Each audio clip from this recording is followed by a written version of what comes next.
Vizag steel factory పోతే నాకేంటి నష్టము? నేను చిత్తూరులో ఉన్నాను, నేను కర్నూలులో ఉన్నాను, నేను కడపలో ఉన్నాను, నేను అనంతపురంలో ఉన్నాను, నేను కాకినాడలో, రాజమండ్రిలో, శ్రీకాకుళంలో లేకపోతే హైదరాబాద్లో ఉద్యోగం చేసుకుంటున్నాను, అమెరికాలో ప్రశాంతంగా సెటిల్ అయ్యాను, నాకేంటి వైజాగ్ స్టీల్ ఫ్యాక్టరీ మూతబడితే అని ఎవరైతే అనుకుంటున్నారో వాళ్ళు తెలుసుకోవాల్సిన విషయాలు కొన్ని ఉన్నాయి. వైజాగ్ స్టీల్ ఫ్యాక్టరీ 2 తెలుగు రాష్ట్రాల్లోకి అతిపెద్ద పబ్లిక్ సెక్టార్ యూనిట్. దేశంలో కూడా ఇంత పెద్ద ప్రభుత్వ రంగ స్టీల్ ఫ్యాక్టరీ ఇంకేదీ లేదు. ఈ ఫ్యాక్టరీకి కేంద్ర ప్రభుత్వం 5,000 కోట్లు పెట్టుబడి పెడితే ఇప్పుడు దాని విలువ, దాని గుడ్ విల్ మొత్తం కలిసి 5 లక్షల కోట్లకు పెరిగి పెద్దయింది. ఇది ఎవరిది?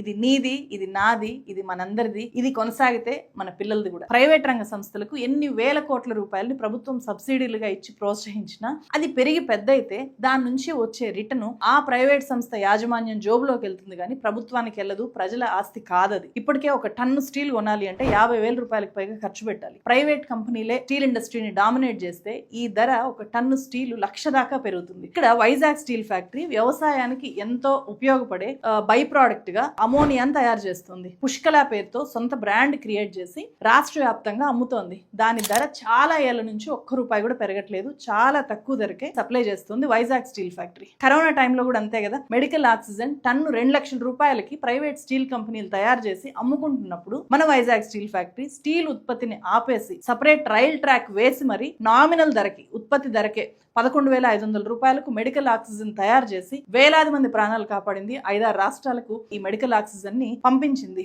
గాజువాక నియోజకవర్గం తలసరి ఆదాయము ఏపీలోనే అత్యధికంగా ఉంది అంటే అందుకు కారణం స్టీల్ ఫ్యాక్టరీనే. ప్రైవేట్ సంస్థలు ట్యాక్స్ ఎలా తప్పించుకోవాలి అని చూస్తాయి. అదే పబ్లిక్ సెక్టార్ యూనిట్ అట్లా చేయదు. స్టీల్ ఫ్యాక్టరీ ఇప్పటికే 50,000 కోట్ల రూపాయలు ఆదాయం కేంద్రానికి ఇచ్చింది. అది కాకుండా ట్యాక్స్ రూపంలో 54,000 కోట్ల రూపాయలని కట్టింది. ప్రైవేట్ ఇండస్ట్రీస్ ఇలా ఎందుకు చేస్తాయి? కనీసం ట్యాక్స్ ఇంత నిజాయితీగా కట్టడాన్ని ఎక్స్పెక్ట్ చేయగలమా? స్టీల్ ఫ్యాక్టరీ 10 విద్యా సంస్థలు నడుపుతోంది. అలాగే శారదా ట్రస్ట్ అనే ఒక ట్రస్ట్ ని CSR కింద ఏర్పాటు చేసి చాలా గిరిజన గ్రామాలకు తాగునీటిని ఉచితంగా సప్లై చేసే బాధ్యతను స్టీల్ ఫ్యాక్టరీ స్వచ్ఛందంగా తీసుకుంది. యూత్ కి స్టీల్ ఫ్యాక్టరీ ఒక స్కిల్ హబ్ లాగా పనిచేస్తోంది. IITలు, IIMలు, ITIలు, IIITలు, ఇంజనీరింగ్ కాలేజీల నుంచి ఎప్పుడూ వేలాది మంది విద్యార్థులు స్టీల్ ఫ్యాక్టరీలో కనిపిస్తారు. అక్కడ హ్యాండ్స్ ఆన్ స్కిల్స్ నేర్చుకొని వెళ్తారు, ప్రాజెక్టులు చేస్తారు, నెలల కొద్దీ ఇక్కడే ఉండి ఆ స్కిల్స్ అన్ని నేర్చుకొని వెళ్తారు. ఇది మాత్రమే కాకుండా స్టీల్ ఫ్యాక్టరీలోనే స్కిల్ డెవలప్మెంట్ సెంటర్ ద్వారా వేలాది మందికి ట్రైనింగ్ ఇస్తుంది వైజాగ్ స్టీల్స్.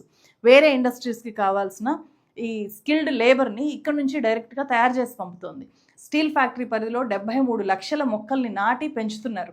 ఎంత భారీ పెట్టుబడితో వచ్చిన ప్రైవేట్ ఇండస్ట్రీస్ అయినా సరే ఇన్ని బాధ్యతలు తీసుకోగలవా అంటే అస్సలు తీసుకోలేవు. అందుకే వైజాగ్ స్టీల్ ఫ్యాక్టరీ కోసం మనలో ఉండే ప్రతి ఒక్కరు కూడా ఫైట్ చేయాలి, నిలబడాలి.